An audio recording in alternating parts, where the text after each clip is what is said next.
Je suis Håkon Magnusson, roi de Norvège et de Suède, et je vous invite à plonger dans une période fascinante de l'histoire nordique.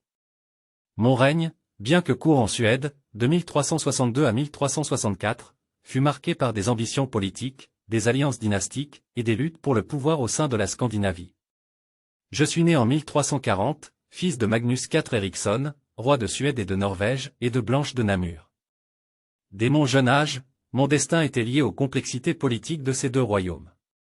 Lorsque mon père fut confronté à des troubles internes en Suède, notamment des révoltes des nobles suédois et des tensions avec les élites locales, j'ai été élu co-roi à ses côtés en 1362. Ce fut une tentative de renforcer le pouvoir royal et d'assurer la stabilité. Mon accession au trône de Suède ne fut pas sans opposition. Les élites suédoises, lassées des conflits internes et des difficultés économiques, voyaient dans mon règne une opportunité de renouveler l'unité du royaume. Pourtant, mon statut de co-roi avec mon père compliquait les relations politiques. Les nobles attendaient de moi que je prenne des mesures pour rétablir leurs pouvoirs et privilèges.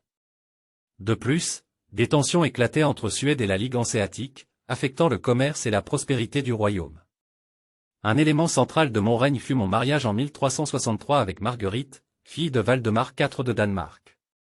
Cette union dynastique était stratégique, visant à consolider des alliances entre les royaumes scandinaves.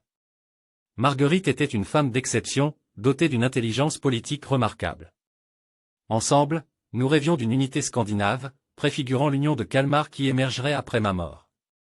Malgré mes efforts, le règne en Suède s'avéra tumultueux. En 1364, les nobles suédois, désabusés par les conflits internes et influencés par Albert de Mecklembourg, un prétendant allemand au trône, me déposèrent. Mon père et moi fûmes contraints de quitter la Suède, mettant fin à mon règne dans ce pays. Cependant, je continuai à régner en Norvège, un royaume que j'ai dirigé avec détermination jusqu'à ma mort en 1380. Mon règne fut également marqué par des initiatives culturelles et administratives.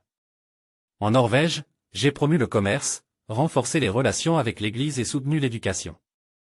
J'avais une vision d'un royaume fort, ancré dans la tradition mais ouvert aux influences extérieures. Je reste dans l'histoire comme un roi au croisement des dynamiques complexes de la Scandinavie médiévale. Bien que mes ambitions en Suède n'aient pas porté les fruits espérés, mon règne a jeté les bases de collaboration future entre les royaumes nordiques. Ma vision d'unité et de coopération continue d'inspirer ceux qui cherchent à comprendre l'évolution historique de cette région fascinante.